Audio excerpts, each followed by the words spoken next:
Welcome, everyone. Thank you for joining us here at Bookstore One. My name's Bryn Durgan. I'm the Director of Programming here. And I know for some of you might be your first time in the loft, so I just want to thank you for coming, because if it weren't for customers like you, we wouldn't be able to do the author talks and book clubs and workshops that we do. So your support does mean the world to us. And we hope that you do buy the book that we will be discussing today. So first, let me introduce you to our moderator for this afternoon. He is a national news and nonprofit executive with 40 years experience in championing charitable organizations, including the American Humane Association, Kids Peace, and the United Negro College Fund. He has been a managing editor and is among only a handful of people over the past 140 years to be awarded a National Humanitarian Medal. And, perhaps most importantly, he is married to the author we're here to celebrate. So let's give a round of applause to Mark Stubis. And then now let me tell you about the woman of the hour. She was born in a Shanghai shantytown during the Great Chinese Famine. Today, she is a newspaper columnist exploring the rich legacy of Asian culture and the common links of humanity we all share. She also writes poems, essays, short stories, and original Chinese tall tales inspired by traditional Asian themes. She has had more than 200 works published by such media as USA Today, Grand Magazine, Paper Dragon, Lotus Magazine, the Santa Monica Star newspaper, and the list goes on. She has written the true story of 4 generations of Chinese women and how their lives were threatened by powerful and cruel ancient traditions, historic upheavals, and a man whose fate, cursed by an ancient superstition, dramatically altered their destinies. So, of course, I'm talking about the author of Once Our Lives, and let's give her a big round of applause. Her name is Qin Sun Stubis. Well, thank you guys for coming. I want to first thank Book One for hosting the event. And I am actually very impressed by the bookstore after traveling around, seeing different bookstores. And it's just a beautiful bookstore. So you guys are very lucky. I wish that I lived here and I could just frequent such a bookstore. And Bryn has been so wonderful. And I'm just very, very grateful. And my friend Pam. Many say that when you write a memoir, you experience life 3 times. Once you live it, once you write about it, and once you read about it. If indeed it's the case, I feel triply blessed and also triply cursed. I was born in a Shanghai shantytown during the Great Famine that killed nearly 50 million people. Life was hard. My first toys were sticks and stones, and my first companions were chicken roaming among the rubbles. We were poor, dirt poor. But we were also rich in love and stories. Every night when my mother took us to bed, me and my 3 other sisters, she would tell us every night fantastical but true stories of our family's rich past. You imagine being a little girl and lying in bed and your mother tell you stories of pirates kidnapping her at the sea, babies and their mothers sold in opium dens, found jewels and lost fortunes, glorious lives and gruesome death. Things you will never forget, and they live with you and live on. And stories that I wove them into the book. Once Our Lives is a true story of 4 generations of Chinese women struggle to survive war, revolution, and an ancient superstition that haunted the family for nearly 100 years. It all started with one knock at the door. And I'm going to read you the beginning of the book.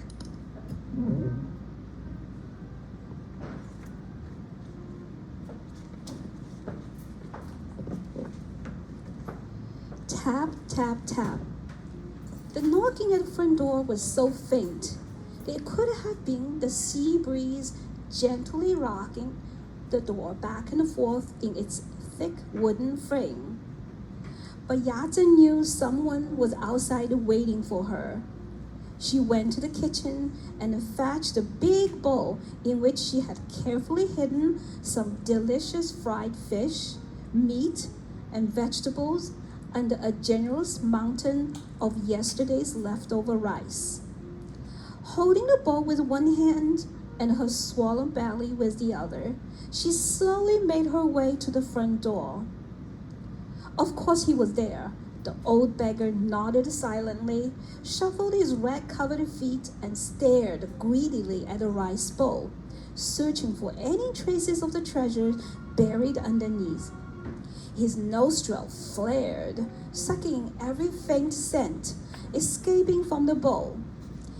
In those hard times, and amidst foreign war and the Great Depression, beggars were usually given some stale rice and a sympathetic look.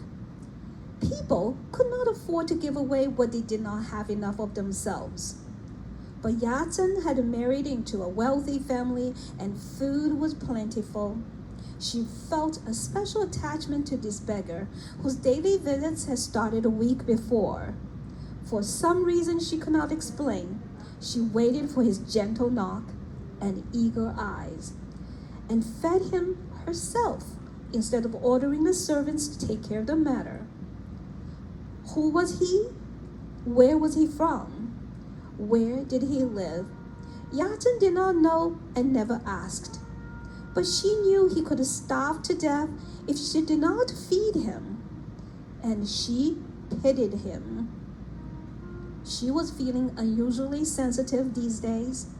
Her first baby was coming, and she was scared. Women often died during childbirth in remote sea villages such as hers, where doctors did not exist. Somehow, in her Buddhist mind, keeping this old man alive made her feel more secure, as if she was ensuring the future for herself and her baby.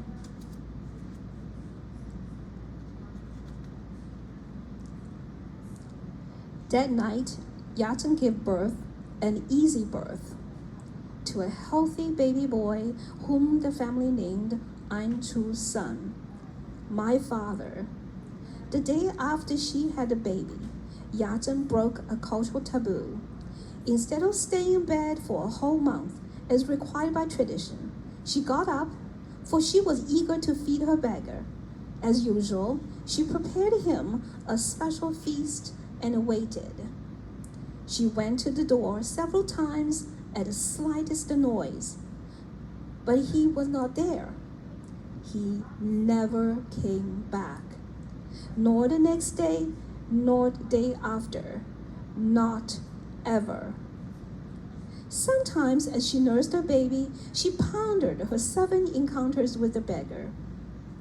One day, as she examined her own child, she was startled to see a familiar twinkle in her baby's eyes.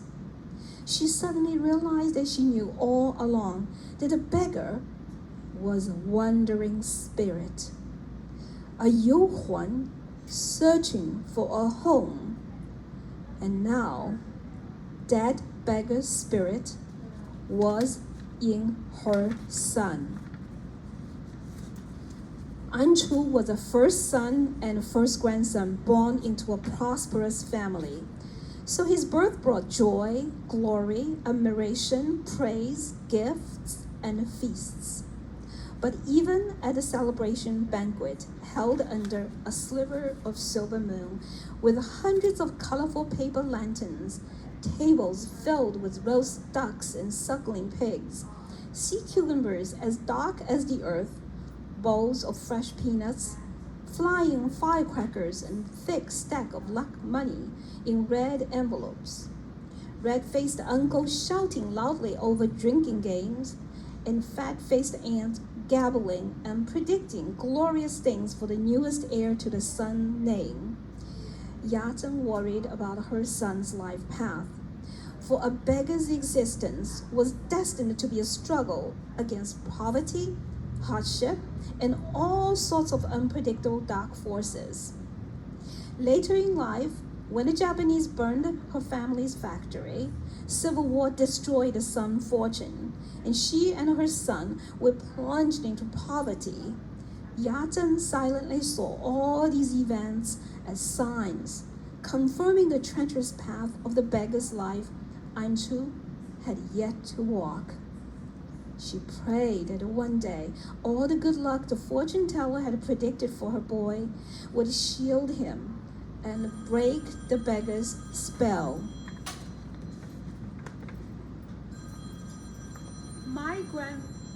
My grandmother believed all her life that the beggar had changed the fate for her entire family.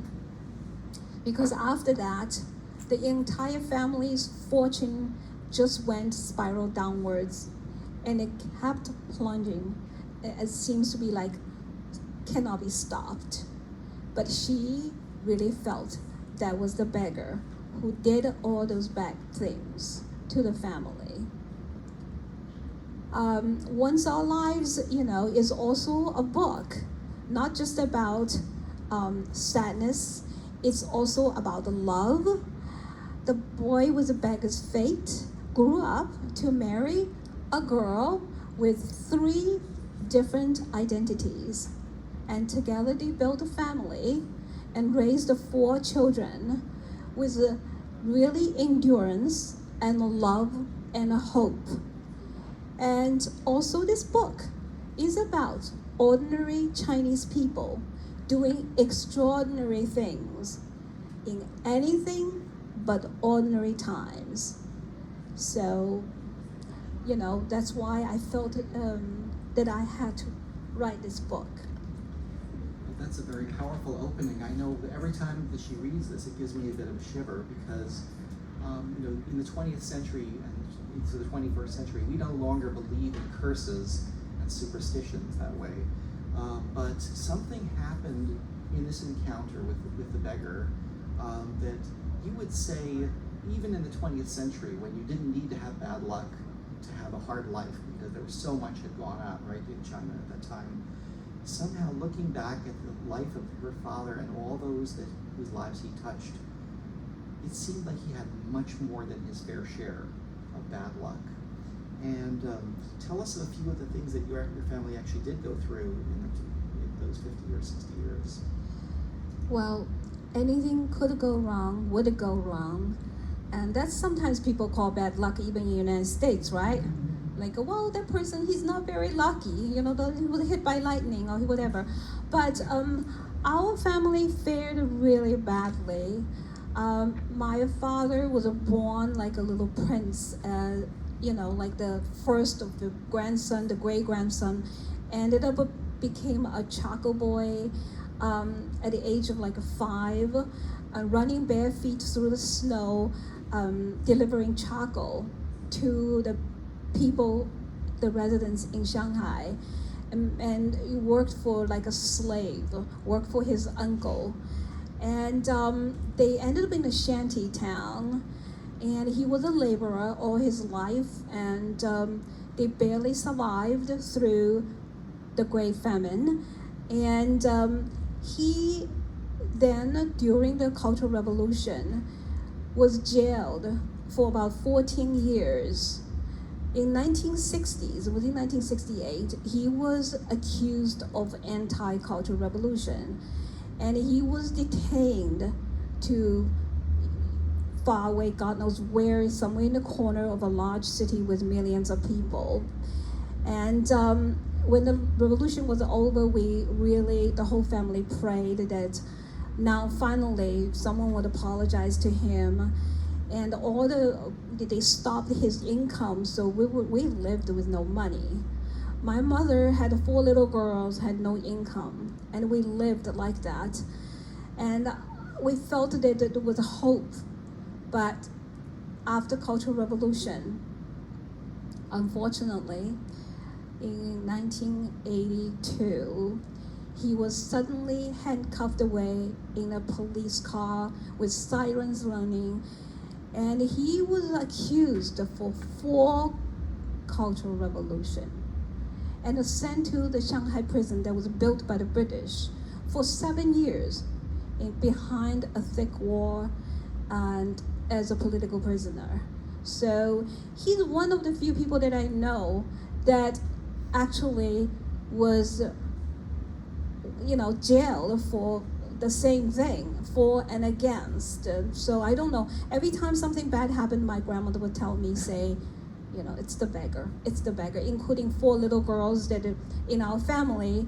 And my father was the first grandson, first son, and he's supposed to carry on the tradition. For a poor family, it was the only honor and a pride. And then my mother failed, and they blamed on my mother. And so we were the outcast of the family. Then no one would pay any attention to us, even if we were starving. Nothing would matter. We were the 4 little girls because we were brought by the beggar's fate.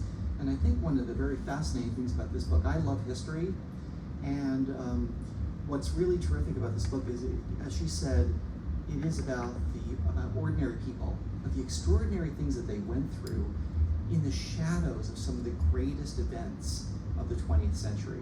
So after this visitation by this mysterious beggar who then disappeared, after 7 days, and if you know, in Buddhism, 7 is a very sort of mystical number.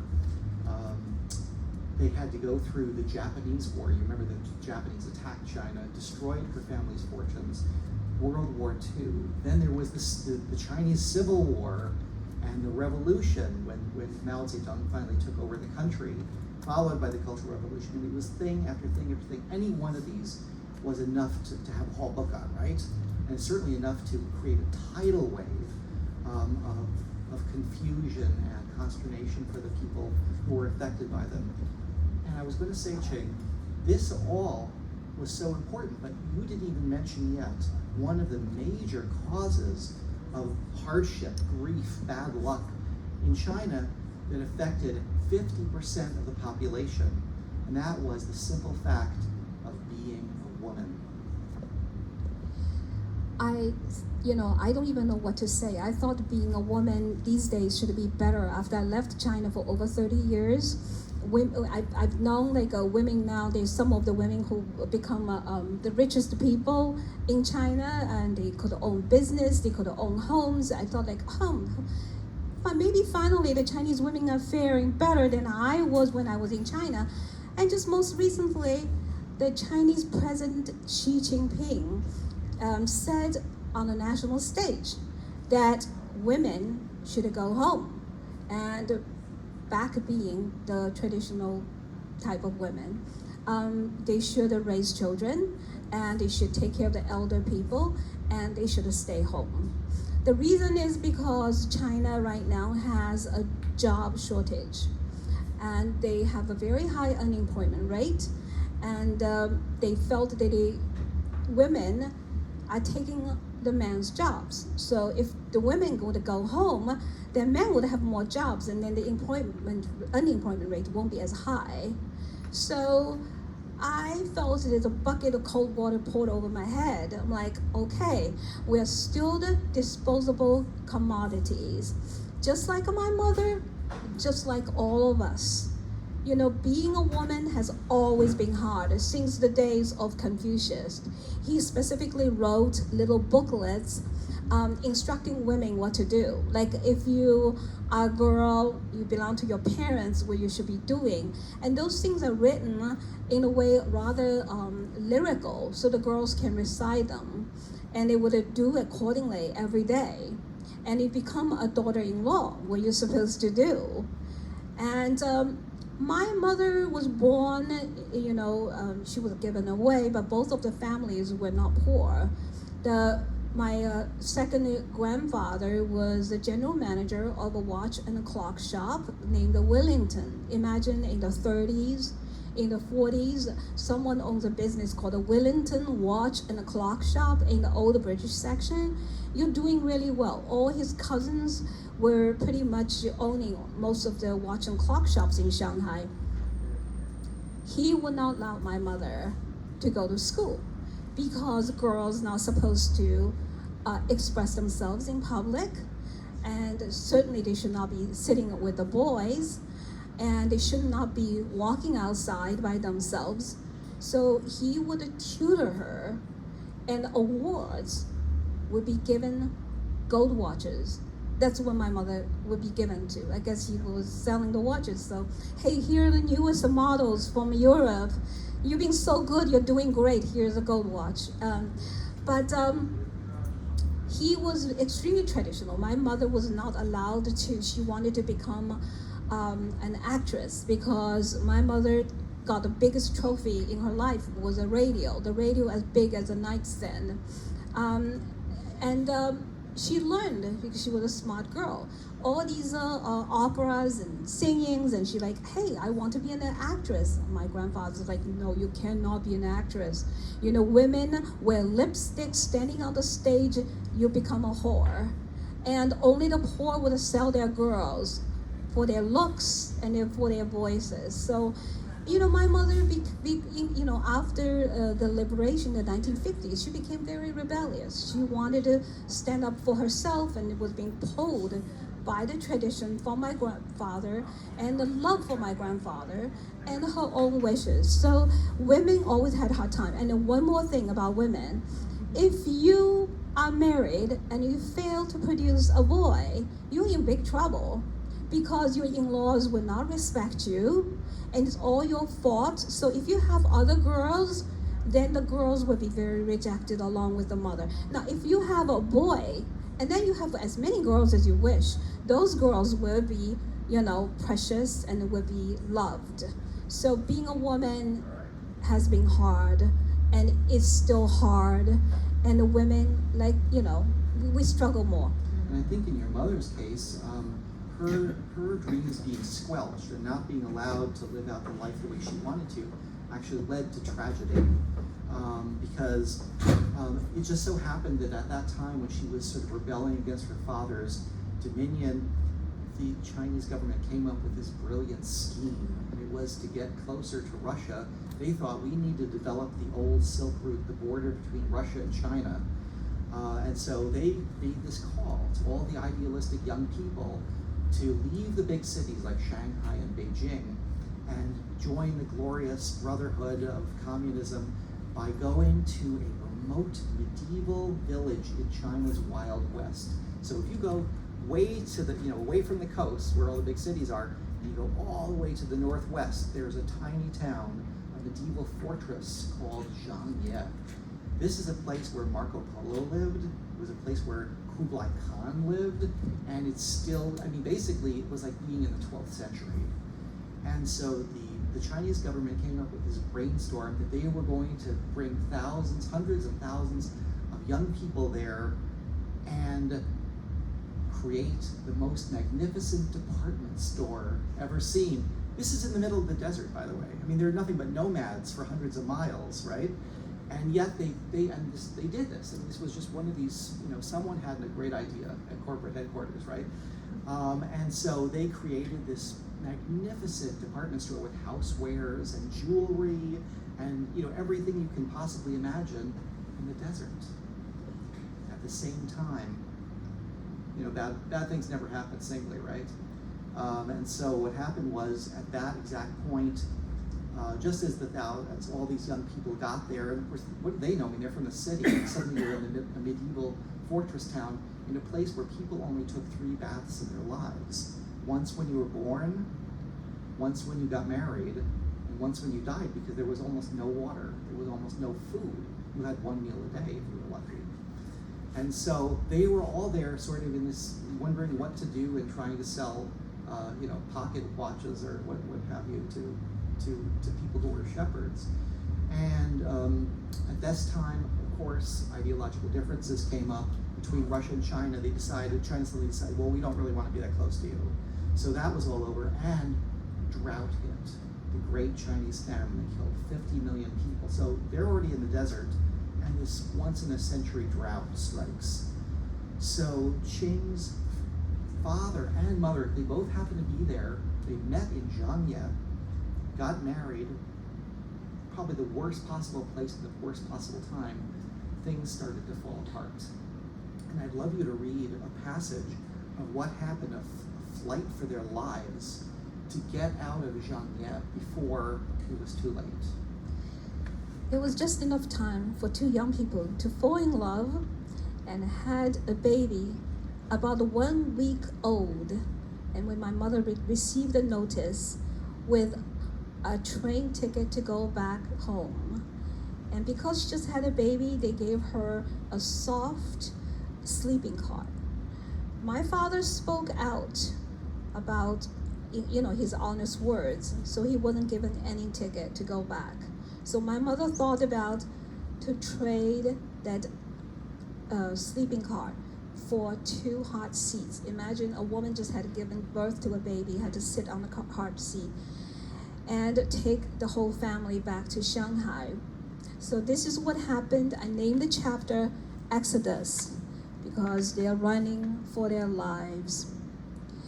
When Anchu went to the train station to secure their lifeline to the outside world, he could not help noticing signs everywhere of a city in chaos. People lay dead or dying on the streets. Looting and theft forced the citizens to shut themselves inside their homes, and the streets were empty. Zhangye was now a ghost town in more than one sense. A foul smell hung in the air as garbage piled up in alleys and simmered in the sun along with the corpses. Strong as he was, Anchu knew he was facing desperate people and had to take precautions.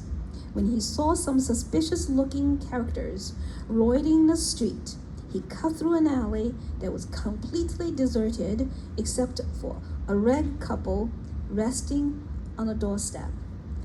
As Anchu passed them, the man suddenly drew a dagger from his boot and lunged at him. Luckily, Anchu's reflexes were fastest when he was caught off guard. He kicked high into the air, and the weapon fell onto the ground with a loud clang.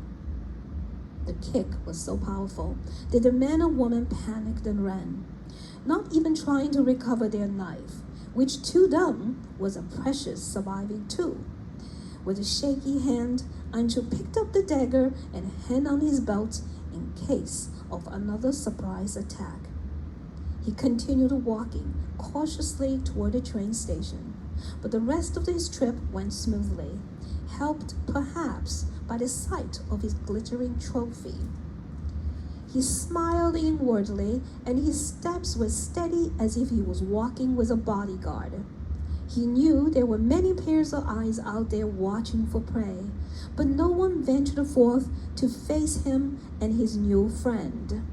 Small as it was, its distinctive features, very long, slightly curved body, and an extremely sharp triangular point, signaled to all that its carrier was a particular native breed of bandit. Poisonous snakes never bite each other. The knife's unmistakable features safeguarded its owner from attack. But having escaped death once already, it patiently waited for Anchu around the corner. As he walked by one of the city's many scenes of despair, a pair of eyes caught his attention amongst the scattered piles of dead, wrapped up in torn sheets, bleached of their colors by the scorching sun. A teenage girl was leaning against a dead woman, too weak to get up, talk, or even whisper. She was struggling to keep her eyes open, and her lips trembled with a movement almost too slight to be noticed. Anchu caught those last slight signs of life, her eyes flickering like the last burst of light from an exhausted candle before it went out. He approached her, went down on his knees, and gently brushed back her hair, which was encrusted with dust and dirt from her childhood-like face. She was so young, too young to perish. She was like a flower bud, never given a chance to blossom. Her shallow breath, slack body, and protruding bones all told the story of a life too hard to go on. "Little sister," Anchu said quietly, "I will help you." The young girl's eyes told him that she was aware of his presence. He quickly opened the canteen he had with him and poured a few drops of precious water into her mouth. But she had already lost her abilities to swallow anything. The water simply dribbled out of the corner of her mouth. Wetness dripped down his arm all the way to the elbow. Anchu had been a brave, strong man all his life, but for the first time, he started to panic. He found himself repeating the same sentence, "Little sister, stay alive, stay alive." His arms served as pillow under her neck and shoulders, and he rocked her gently as if trying to pump his own life and energy into her in any way he could. With his other hand, he kept dripping water over her white, parted lips in the hope of reviving her. She never responded to him in words, but her eyes communicated gratefulness and appreciation. At one point, Anchu thought she was getting better and tried to feed her one of the pancakes he had bought for home dinner. She could not chew or swallow. His rescue came too late. She drew her last breath in his arms. When Anchu realized that his water canteen was dry and the girl was gone, he gave a deep, sorrowful sigh. He slowly put down the canteen and reached out to close her eyes. He then laid her down next to the body on which she was resting. Before he left, Anchu placed the pancake in her soft, bony hand, something he wanted her to have, even though she could never be bothered by the lack of it anymore. Goodbye, little sister. See you in the next lifetime. I hope this pancake will bless you with all the food you need when you come back. Anchu cast a long, silent look at her and turned to continue his long walk, his step quickened by the setting sun on the western horizon. My mother told me this story many, many times. The reason she told me was about how unpractical my father was and how emotional he was because he bought 2 pancakes. It's supposed to be meant for his and her dinner. And he got home with 1 pancake. And that's the reason he told my mother the story. And he really wanted a girl to have that pancake. And just through such little things, I really drew with my own mind who my father was, and always was like that. Well, frankly, I always found that it's a little hard to talk after that episode. It's very, very well drawn. But it was just part and parcel of everyday life for many, many years, decades for people in China. And in a way you get the idea that everything was sad and bleak, because it wasn't. I mean, actually, interestingly, people who go through terrible things often have many happy days. And I was, also in awe of how much your parents did, not just for the people around them, but how much they did to help save and nurture you and your sisters. There's a kind of a very nice episode that shows how, to what lengths parents will go to keep their families together, even when you have nothing to look forward to, nobody's helping you. And if you can find that little episode, that would be great. That's okay. I know what they do. If It's page 216. Okay, thank you for telling me. You're welcome.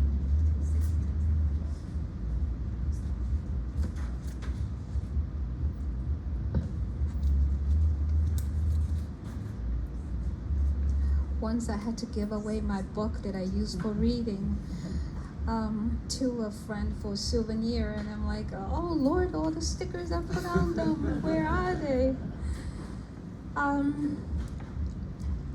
My father took my mother in order to make a few pennies. That's the before this, I can read it so you understand. You know how they made money? He took her to a quarry that used the giant hammers. He crushed big rocks into small rocks and then passed the small rocks to her so she could crush them to a gravel. But my mother was about 70, 80 pounds, 4'10", and they had no food and no proper nutrition. Imagine you try to crush stones. And it was very, very hard. But my father luckily was a strong man, so it worked out. They made a few pennies, just enough to survive. So now they moved on to another adventure. After the entire season of hard labor, Anchu and Yan moved on to a new business venture together. The early morning hours now found them bicycling to the western suburbs of Shanghai, where they spent the entire days wading in cold water and creeks, looking for a certain type of reed, which locals used to wrap fragrant rice, peanuts, meat, and beans. The reeds were called zhongye, and they grew only in the wild, often hidden in thickets along the banks of rivers. Finding them took a lot of time and patience, and more than once they failed to find a quarry. Walking back to their bicycle empty-handed, cold, wet, and muddy. There was nothing to be done except to paddle their way to another river and start all over again. Sometimes nature surprised them with other unexpected wild bounty: water celery, edible watercress, lotus roots, duck eggs, goose eggs, which they carefully wrapped in straw and took home for a feast. The most joyful moment, however, came when they peered into a tangled vegetation, spied the uniquely shaped reeds they were hunting. Time meant money, and they began picking them, stacking them into neat piles, and finally bundling and stuffing them into giant cotton bags. Their bicycle was loaded until it looked like a balancing act in a circus. Only then would they set out toward home. Any reeds left behind might not be there the next time they came back, for there were plenty of reed hunters out there just like them. Anchu and Yan happily pushed the bike and their route all the way home. Sometimes it took them 2.5 hours, but they arrived tired and happy. They spent the next few days roaming through the neighborhood, selling their prizes and collecting a few small coins in return. Reeds for sale, reeds for sale. Their cheerful duet echoed through the small lanes and alleys, accompanied by the silvery sound of their bicycle bell. When business was good, Yan had enough spare money to buy sticky rice and meat for her own zhongzi. They were rare treats, well worth the cost and effort of making them. More than almost any other Chinese delicacy, these ancient culinary inventions gave pleasure not only while they were eaten, but also for many long, delicious hours before they were served. Zhongzi making is an art. First, the rice must be soaked for just the right amount of time with just the right amount of water. Over-soaked rice turned into slippery, soggy mess. Under-soaked rice recalls nothing so much as the gravel Yan slaved to make. The traditional way to make zhongzi is to use 2 or 3 reeds, bend them into a fat cone. Some of the soaked rice is spooned in, followed by pieces of marinated meat, dried shrimp, preserved egg yolk, peanuts, pickles flavored with star anise, or whatever else the cook had on hand. giving each zongzi a unique and surprising center. The cone is completed with another spoonful of rice and the reeds folded over to seal it. The whole thing is then bound with string. When completed, a zongzi resembles a dark, glossy green pyramid appealing to the eyes. When she finished all the wrapping, Yan lowered the zongzi one by one into their largest pot, brimming with hot water, and let them slowly simmer for hours until the air was saturated with fragrance of the reeds and everything inside. A sense of well-being and plenty came over everyone in the dark wooden shack. Tonight, and for several nights, they would eat well. Dreams of better days seemed more real. I just hope you have a Chinese restaurant around here because this makes me hungry. And it's a wonderful scene, and it just shows how there's joy and warmth in the household, even when there was so little. One question that came to me, and I think probably I'm sure occurred to people here, is you lived in a shanty town. Your parents went through all this. They didn't have a college education, 507 fund, or anything like this. They hardly had enough to eat each night. How did you get out of this? There were no resources. How did you pull yourself out of where they were? Yeah, our family is like going up and down, not just like regular little waves, but you feel like going through the chasm and then try to get up. It was hard. And I am forever grateful to having a mother like my mother. And she is a woman who was beautiful and 3 identities.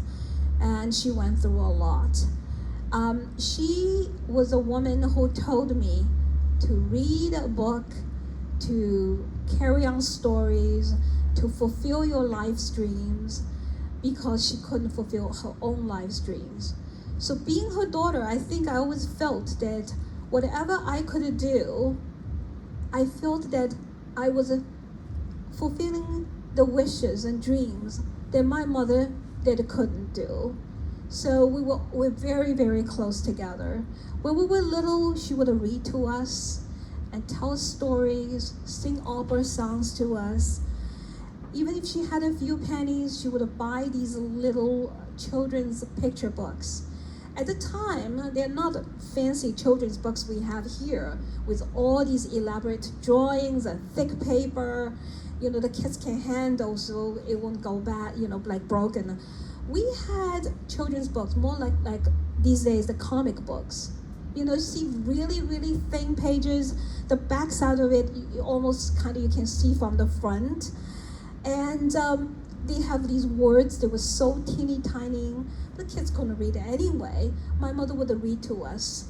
And we'd read it to 4 of us. Sometimes we get to hold it. More like having 4 little girls at home. You're like having a library because everybody gets to share everything.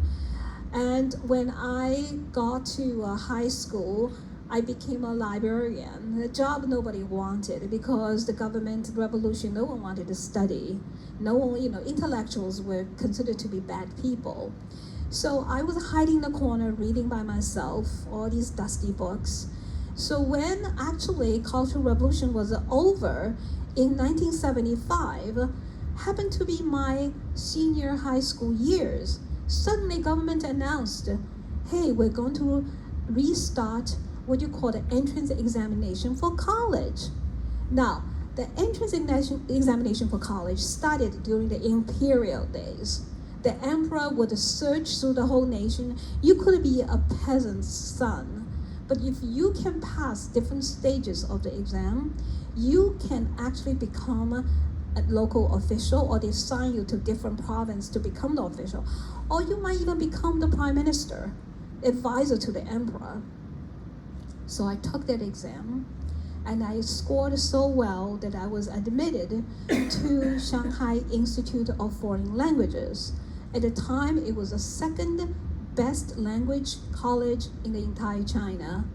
And we were run by educational and a foreign ministry because they were training the Chinese diplomats, all these. It opened my eyes, and suddenly they also let the libraries open, all these old classical English literature, actually, finally, people could read them. So as a student, I went to the library getting these dusty paper, dusty copies, and I couldn't read anything, although my English was still so of such a low level. I couldn't exactly. I loved to copy down into, whatever, the sonnets, like the heroic couplets, the iambic pentameter, Chaucer, Spenser, Milton, oh my Lord, everything. So I had such a wonderful time, and I think I was probably one of the first batches of the Chinese students from their school graduating with an English literature degree. So I felt that the education was always the thing that helped our family to go upwards. And a desperate family, everybody looked at my mother and said, oh, she's helpless. She has 4 worthless girls. And when the 4 of us ended up all went to college. And we were known in the neighborhood as 4 phoenixes that are rising from the ashes, from a straw nest. That's what they called us. And we did really, really well, and our parents were so proud of us. My father once said to me, when I was going through the high school years, wondering should I go get a job so I could help my mother make a few pennies and raise a family? My mother told me, go to college. And my father said to me, go to college. If you graduate, and with your friends, and walking past by me, and if you don't say anything, pretend you don't know me because I'm such a low status person. He said, I prefer you to become a college student. So they really knew that education was important because my father had a little education, my mother had a little education. Added together, they did not graduate from elementary school. But education was everything, books. So and that's really it. Books were her salvation, and that's why we really love coming to these independent bookstores, because you're surrounded. This is a temple filled with the keys to self-betterment, escape in many cases for folks like this. And now you've written one. And now you've written one. So huge, yeah, that's huge. So that's the ultimate compliment, I think, to your parents. And it's all about them. Right. And this book is really not about me. I'm just a sidekick, on the side, because I really felt that ordinary people, we all have some ordinary characters in the family, and you look back my gosh, what they went through, and how they lived that kind of life. And I witnessed. I went through a lot of things. My father was in detention. My mother suddenly sent us to get his income.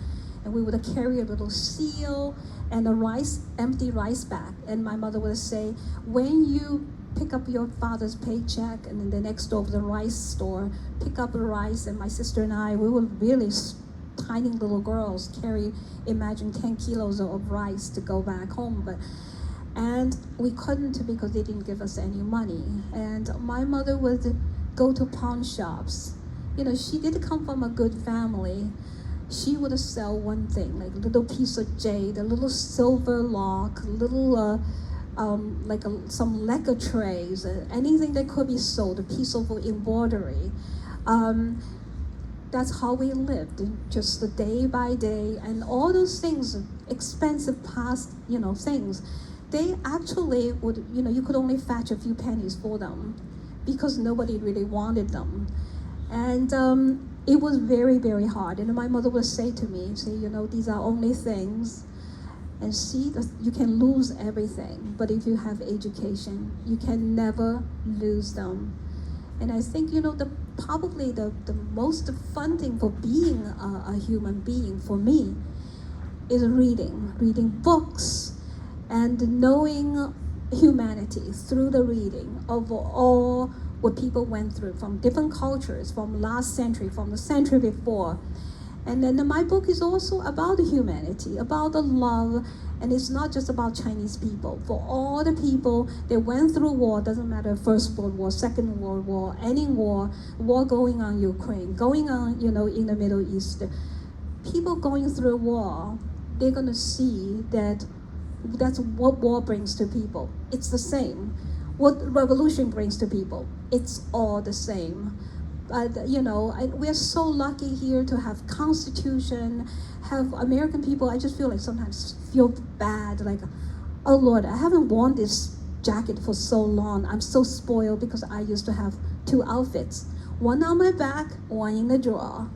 And you take the one from the drawer, you put them on, and you take the clothes off your back and you put it in the basin, you wash it, and that's next time you don't have pajamas. You go to sleep with the same clothes as you wake up and you go to school. We had only one chest of drawer in the entire house. It has 5 drawers, so each drawer you pull out, everybody has one drawer. And then that drawer contains all your clothes, except the padded cotton clothes and stuff my mother would have put into, some of the bigger, whatever trunks and stuff. But life, American life is great. Well, your family really has what I would call a riches to rags story, but the happy ending is that their treasure was these 4 little girls who turned out to escape the beggar state and go on to have happy and healthy lives and write a book like this. So we're very happy. Thank you, Qing. And if anyone has any questions,